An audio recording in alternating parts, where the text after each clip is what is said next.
Hello there, I'm Unstable Voltage and welcome to Chaos Reborn. I am joined by the creator of Chaos Reborn, Julian Gollop. Hello. And you guys have been very busy over at Snapshot in getting Chaos Reborn ready for its release. Yes, and today we're now playing the official release version of the game. So we're going to be doing a little bit of a sort of tutorial just to demonstrate how some of the basic mechanics work within Chaos Reborn.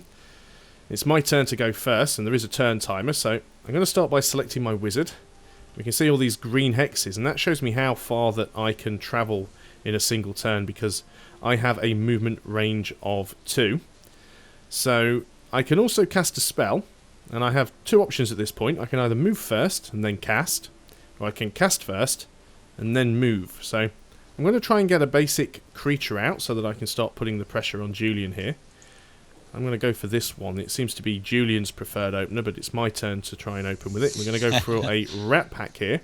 Get to click on 3 different tiles, because you can see when I select the spell, it has the number 3 on the icon. That's because it actually summons 3 creatures. And I have 2 options. I either can cast an illusion, which will 100% work, no chance that it will fail. Or I can take a gamble, 90% chance that I can cast the real one. We'll go for the real one this time, see if it works. 90% is usually good odds. We get ourselves 3 rats. And then I'm going to select my wizard and move off here to the right. And I can hide a little bit behind some of this terrain and start to move towards one of these mana sprites here on the right hand side. But there's nothing else I can do on this turn. My end turn button is now flashing, so I'll pass this over to Julian. Now, I have to be very careful because those rats have actually got a movement range of 3. They won't be able to attack me next turn, but the turn after I will be in trouble. So I'm going to, first of all, move in this direction towards the hill. And I will attempt to summon a dwarf. And dwarves are very good because they're very tough defensive creatures. And they should at least be able to slow your rats down. The disadvantage you have there with the dwarf is he's very slow. Yes, but that's not what I'm worried about at the moment. So again, with my creatures, the same as I have with my wizard, is I can attack with them and then move, or I could move with them and then attack. Obviously there's nothing next to them that I can attack, so let's start moving them forwards. And you can see as I click on the hex that I want to travel to, it gives me the indicated route that they will take. I click again to confirm. And there's a very sort of narrow choke point on this map, because there are some tiles that are sort of impassable. Of course, there are ways around the edge. It's not completely cut off if I move to the middle, but I think at the moment we'll send this other rat around to the side. We may be able to move up and get behind Julian from there. And I can cast another spell at this point, so let's go ahead and try and cast something again that has a relatively high chance of casting. Again, we succeeded, and I'm going to take my wizard and move up to the high ground here. So if you do manage to get anything close enough to attack me, I'll have a little bit of a defensive bonus by being up high. Yeah, that's right. So there's a significant bonus, both defensive from being on high ground and offensive, and it's always wise to get up high. So I will actually do something very similar. I will move up the hill here towards this mana sprite, this is shiny glowing object, which I'll explain a bit later. My dwarf is going to advance towards the rats. I've got a 67% chance of killing the rats, so let's go for one of them. Yes, got it. It's a one-hit kill system. So the combat can be very fast and brutal, and you need to bear that when you're manoeuvring.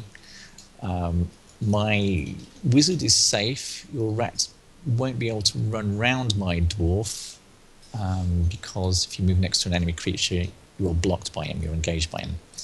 However, you've got this rat coming around the other side, which I do need to worry about, so I'm going to try and cast something a little bit more defensive. Let's go for a skeleton. See if it will cast. There we go. So the skeleton being an undead creature means that my rat can't do anything to it, because only an undead creature or a creature with Undead Slayer can kill an undead creature. That's correct. So basically the skeleton here is quite good as a defensive creature.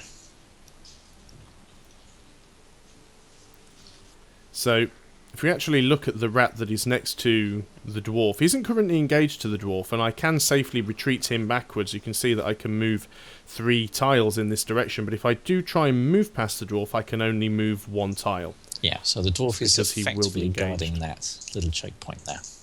So let me just demonstrate that. If I just move to this tile, I'm now engaged. I can't move any further. I can still attack.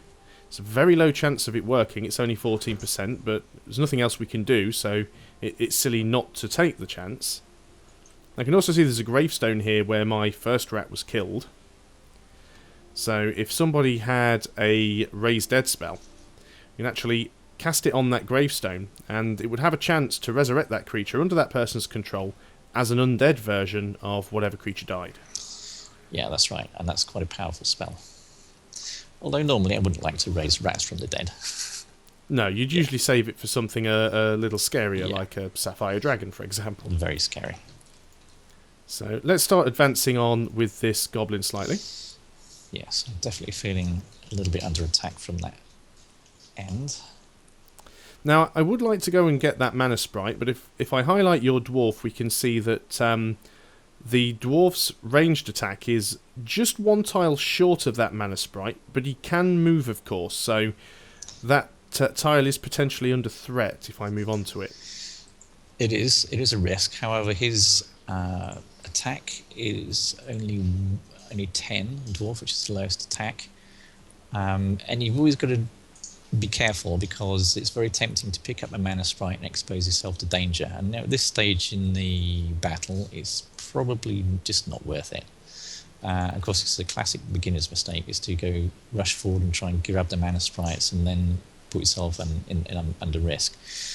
And probably the best advice for any beginner is never ever let your wizard get into a position where he can be attacked if you can avoid it.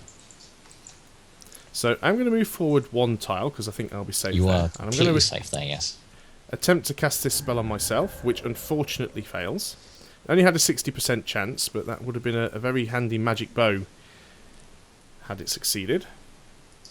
It was a calculated risk. I could have opted for something that had a higher chance of success, but I wasn't really in any danger there. I'm not in any immediate threat, so it was worth the risk. Yeah. I'll kill another one of your rats. So my wizard is completely safe to move onto the mana sprite here, so I'm going to pick that up. And all that shiny stuff is all the mana, which is going into my staff. Now mana is a very important method of mitigating risk, because you can spend those mana points to boost the casting chance of your spells. I'm going to give it a try by casting a magic bow. I'm going to try and put as much mana points into it as possible. Still failed. It's a very difficult spell to cast, but again, I'm not in any danger, so I'm not worried. Now, it's worth noting that when I tried to cast my magic bow, I didn't have the option to increase it with mana because I didn't have any mana. But as that spell failed to cast, it's given me a little bit of mana back as compensation, so I do have some mana that I can use next time. Yes, so mana failures, failing to cast a spell is never completely terrible. You always get a bit of mana back. We will once again attempt to try and kill this dwarf with the rat. Very low odds again, but occasionally you do get lucky.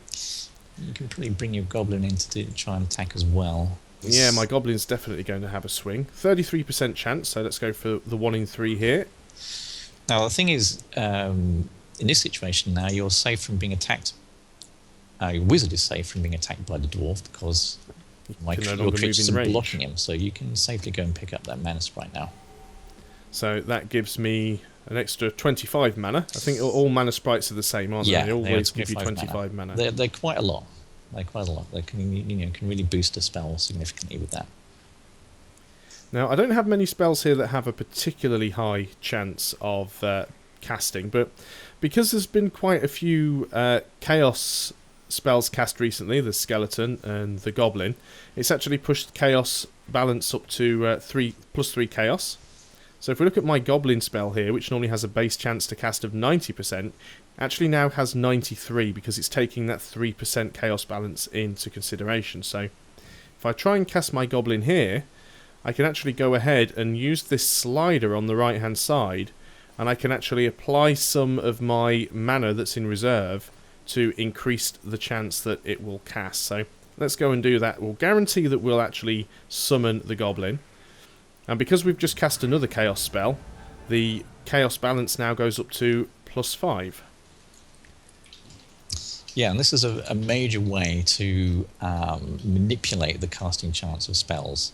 So you can, for example, cast relatively easy to cast Chaos spells at the start of the game in order to push the balance towards Chaos in order to really boost the casting chance of your more powerful Chaos spells. Now, I still have a move left on my rat, but I don't want to move him from that tile, otherwise your dwarf can move in and attack me. So I'm going to hit my end turn button, even though it's not flashing. That's because I've got movement or actions left. It gives me a little dialogue just to confirm. I'll hit yes, and pass back over to you. Well, first thing I'm going to do is try and break through your defences. I'll attack your Goblin Monster. Oh, the dwarf did very well there. Now, he still can't move because he's engaged to the enemy, in this case your rat. Dwarves are not very manoeuvrable. Rats are relatively, so the dwarf just can't get away from that rat. However, I'll bring my skeleton a bit closer, and I need to find some way to more reliably attack you. What I'm going to do next, I'm going to try and summon a mount.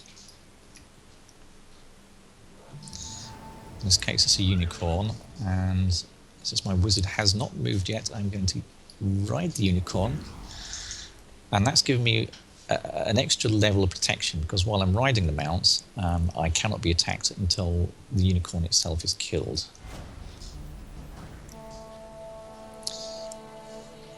Now, I think at the moment the biggest problem I have is that skeleton, because I have very little that I can actually use to try and sort of get rid of it off the board. But I do have a spell. I have a magic attack vengeance. Now, you'll see lots of percentages when I hover over this spell, and that's because, first of all, there's the percentage on the spell itself. That's the chance that the spell will actually successfully cast. And then all of the percentages on the individual creatures, and on Julian, or at least in this case on Julian's mount on his unicorn there, that is the actual chance of getting a kill if the spell is successfully cast. So I'm going to try and cast it on the skeleton. There's 58% chance that it will kill it, which is the highest out of all the targets. I could go ahead and spend some of my mana to boost the spell up and guarantee that it casts. I don't want to spend all of my mana though. We'll spend some of it. We'll just increase our odds, but save some mana in reserve. So we'll try and cast the spell, which succeeds. It hits the skeleton, but unfortunately He survives. it didn't kill it. He survives. So let's move in with our goblin. Now, the rat can actually move, but there's very little point in doing that. We might as well at least try and kill the dwarf, as low as the odds are. And we want to then just move our wizard back out of the way, because that dwarf might be able to move in if he breaks the engagement. So let's just start backing up, getting out of the way. Now, I can still move the rat. Doesn't seem like a lot of point, really. There's nowhere that I can go to put the rat in a safe position unless I really start backing him up. So I'll just pass things back over to you. Now I need to try and get through your creatures and get to your wizard somehow. One way I can do it is obviously by killing your rat. That's good. That's okay. My dwarf can now move, so he's going to move forward to your goblin. My skeleton is now going to move and attack your goblin. So it's still a bit blocked that way, but my wizard is riding a unicorn which moves 3, so it gives me a fair bit of movement. I'm going to move around this way, and considering which creature to cast next is now becoming a bit more difficult. I think I will go for... let's just try and cast a lion.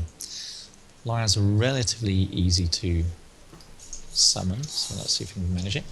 Yeah.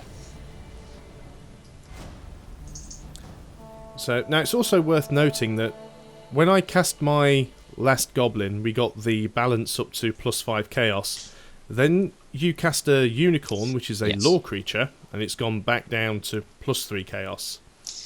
Yes, so we're kind of fighting against each other over the law chaos balance at the moment. And obviously the lion doesn't affect that because the lion is a neutral creature. Yeah, that's a neutral creature. They're not affected by the balance of law and chaos, and they do not affect it either. Well, I'm going to attempt to summon a neutral creature of my own. I think I'm going to stay up here because being up high seems to be the most beneficial thing at the moment. So let's go ahead and attempt to summon this creature.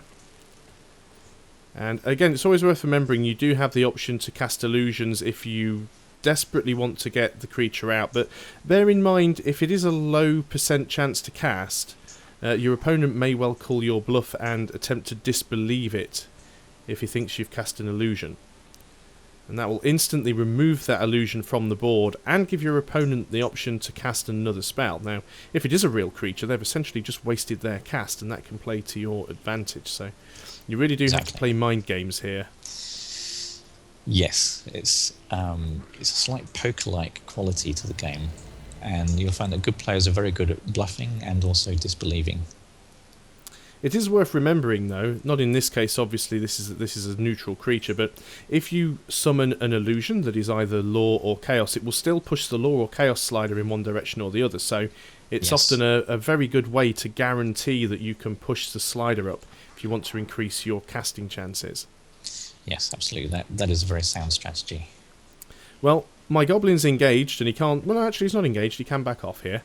But he can't kill the skeleton. You might as well take a 1 in 3 swing at the dwarf. Unfortunately, he was unlucky, but we can actually start to back up a little bit with him if we want to. I might actually come towards you. And I can still move my wizard, but I don't really want to. I think he's safe up where he is, so... I shall end my turn. Now, I can't reach your spider, but let's attack the goblin. I can attack the goblin with the skeleton. Get my attacks out of the way.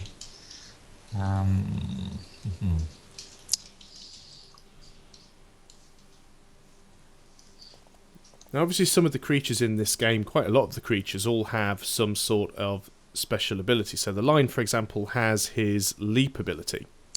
Yes, this enables him to leap up 2 levels of height and down 2 levels of height, which normally walking creatures can't do. And if he leaps down, he gets a combat bonus as well. So what can I do here? I'm going to try and summon a manticore. Let's see. Succeeded. Manticore is a mount, but it's also flying. So obviously that will give you quite a lot of mobility. Absolutely. And it also has a ranged attack of its own. It does. It's a very weak one, but again, it's something you have to bear in mind. You don't want to expose your wizard to even the weakest of attacks. So, a couple of things that I would like to try. First of all, look at my goblin here. Goblin's not actually engaged at the moment. Yeah, goblin has quite high agility, so he's winning the engagement war. Now, I could try and attack the dwarf, which is a 33% chance, but that lion is quite a tempting target. Yeah, because you can attack him from height, which gives you a significant, 50% combat bonus, and is probably worth doing. I would definitely do that. So this is the reason why we're seeing 2 percentages beneath the lion. The 43% would be the chance if I attacked from the level adjacent to it. That's right. The 53% chance would be if I attacked from the tile above it. So we're going to move there. If I click on it once, if I left click, you can see now it's showing me that moving to that tile, I have a 53% chance with the attack. So let's move into there. We'll take that attack. And we were unlucky, unfortunately, but more chance of killing that than there was of killing the dwarf. Yeah, of course, being at high level there, you are, defended as well, assuming my lion can't move. But of course, your spider can attack my skeleton. Even though the skeleton is undead, the spider has a special web attack, which can neutralise the skeleton by just trapping him in a giant web. So that's something that's always worth considering, because some creatures' special abilities are useful, even though they might not be able to kill a creature. That's right. They can still remove them from combat for a while.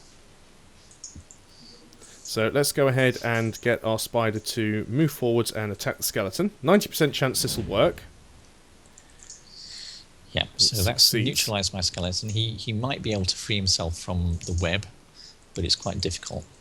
And you could, of course, also use the dwarf to attack the web as well and try and break it that way. I can, yes. Well, I'm going to attempt to try and cast another spell here, because I haven't tried to cast anything yet, so let's go ahead and give that a go. We have ourselves an elf. And again, I don't think I need to move my wizard, although I could start to back up and just get away from the dwarf. But the dwarf's quite slow, the skeleton's webbed, I don't really feel pressured. That lion has got problems of his own, so I can stay here for another turn. Yeah, you're completely safe at the moment. So the lion I've just selected is actually engaged to the goblin. You can't move, you can only attack it. I'm disadvantaged because I'm lower height. I've only got a 40% chance of success. I've managed it. There's enough for you anyway. So I'm going to come around that way. Now, my dwarf could try and attack the web, which is trapping the skeleton, or he could go straight for the spider. What I'm going to do, I'm going to attack the spider first. So that was a 29% chance because you were adjacent. My unicorn up to attack the web. Failed. I'll try with my wizard from the mount. Failed. It's quite tough. And I need to cast a spell. What I'm going to cast, because that spider is worrying me a little bit, I need to get around him. I'm going to try and cast a magic attack. And spiders are a little bit vulnerable to magic attacks. So let's see, you've got a 58% chance of killing it if it works. Yeah, okay. Got it. Successful. Yes. So all of a sudden you have quite an army there. So I've got a major advantage now, and I really need to press that advantage and try and put you under pressure. So what I'd like to be able to do is to start removing some of your creatures. And the lion is probably one of the most dangerous ones that's within range because it has such high movement. So I'm going to go ahead and use my elf here and just attack the... You need to get your elf up into high ground if you can. Move up a little bit. Yeah, you can move up a little bit. You can move up one level. So if we actually move up to this tile here, we can see that we will then have a 38% chance. So if we move up here, then we can shoot 38% chance, and poof. Poof, it disappeared. It didn't leave a dead body. That is because it was an illusion. And you could have disbelieved it. So that was a little bit of a... I was bluffing. Of a cheeky spell. Yes. So I'm going to take a more than a little bit of a risk here. I'm going to take a relatively sizable risk. First thing I want to do is I want to increase the chance of my next spell working. So I'm going to go ahead and burn this Sapphire Dragon because it's only got a 20% chance of casting, and the slider is definitely working much towards chaos in this game, so I'm going to get rid of that in favour of something more useful. It's given me some spare mana that I can use to cast my next spell. I'm going to take a risk by actually moving my wizard into attack range of that dwarf. But if this pays off, it'll be worth the risk. If it doesn't pay off, then I might have just sacrificed myself. But sometimes you do have to take the gamble. So I'm going to attempt to cast this spell. And I'll boost it as much as I can with the available mana that I have. So it's got a 68% chance that it'll work. And unfortunately it failed. Now if that had have worked, dead, yes. I'd have had an undead spider, which would have been relatively difficult for you to kill. So there's nothing more I can do on this turn. Hopefully your dwarf can't finish me off, which will allow me to survive for one more turn. But yeah, I think you took quite a big risk there, because, okay, I under attack there, let's see. No. Now it's my turn to decide whether to take a risk or not, because my wizard can get into bolt range of yours. And this is where things get very dangerous, because I'm on a unicorn, and the wizard, if I have a magic bolt, it has a range of 3, so I've got a very large attack range at the moment. So I'm going to try it. I'm going to come around this way.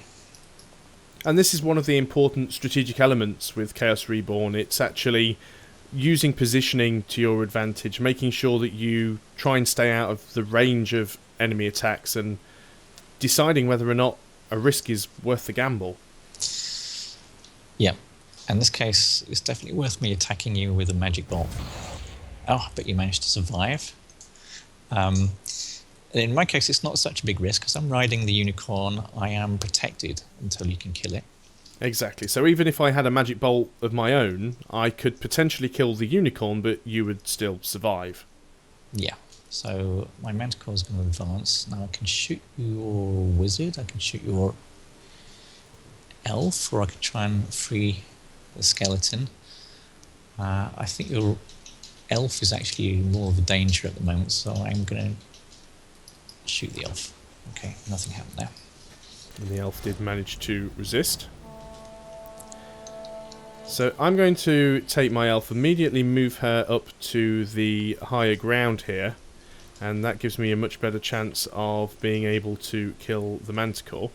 So even though the manticore is a chaos creature, it's not an undead creature, so I can still attack it with the elf.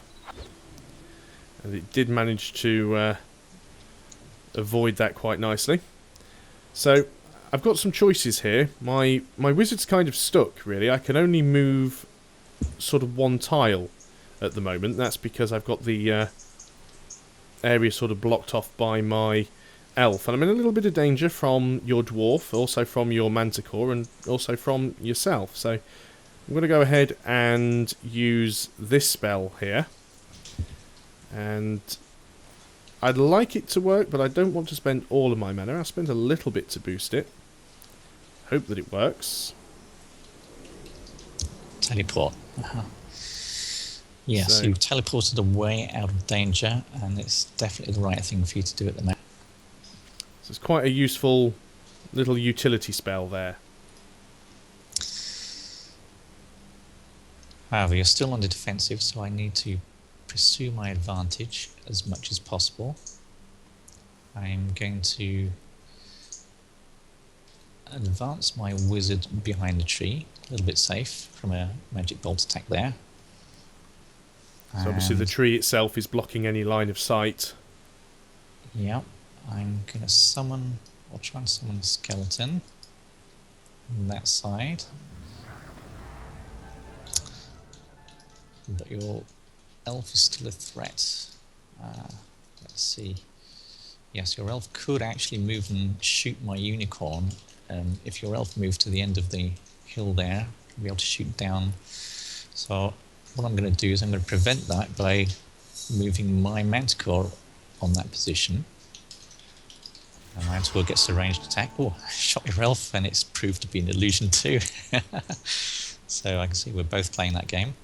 My dwarf is trying to free the skeleton. No, it didn't do it. An illusion is just as effective as the real thing. It is, until disbelieved, and then you kick yourself for not trying it. So, looking at my hand at the moment, I don't have anything directly that I could use to get rid of that skeleton.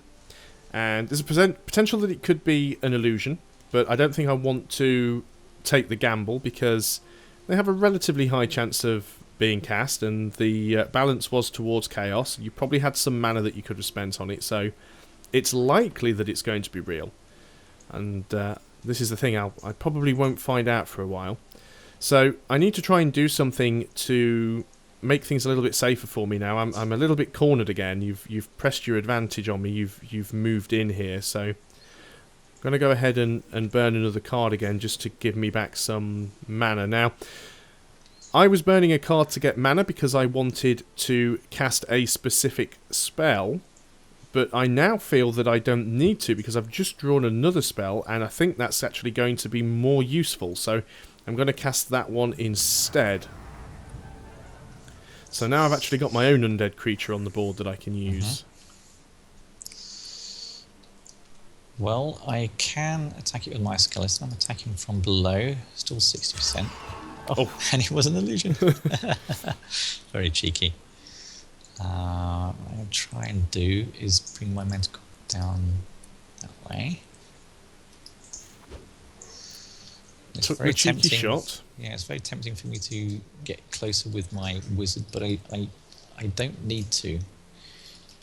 What I do need to do is summon a creature on this side. See if I can summon another lion. Okay, managed it. So my wizard is still safe. I'm just surrounding you slowly but surely. Yeah, this is the issue that I have, is almost anything that I summon, your skeleton is pretty much going to be able to attack on the next turn before it's able to move. Now, I could summon something onto one of the tiles behind me, but that doesn't really help because they're not really going to be providing defense of any kind. So I'm going to take what is, again, probably another bit of a gamble. Discard another card here because I could do with some mana to try and ensure that this works. Now, obviously, you've got to be careful because you only have a limited number of spells, and the more cards you burn, the less you've got in your hand to play with. And you also get diminishing returns. Every time you burn a card to gain mana, you get less mana from it. So you don't necessarily want to throw everything in your hand away. No, indeed not. But I'm going to try and go for this one.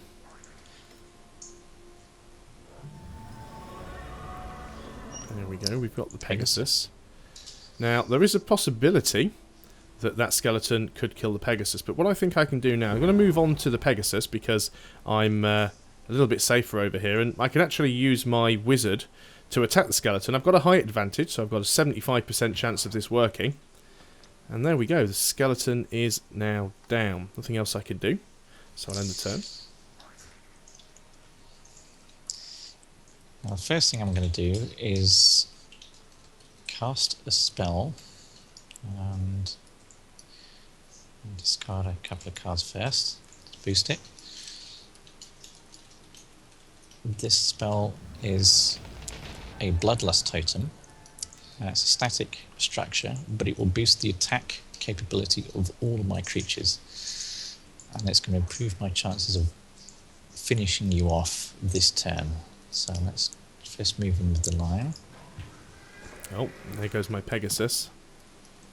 Get the manticore up. You've got the height advantage. This could be the final blow. No, it's not. You're just surviving. Did manage to survive that. Now I'm kind of cornered there. I don't really have an awful lot that I can do. There aren't many places that I can go. Well, I'm going to move my wizard off the unicorn because my unicorn's going to go in for the attack. So I was trying to keep my wizard safe. Oh, And there we go. There we go. Final blow.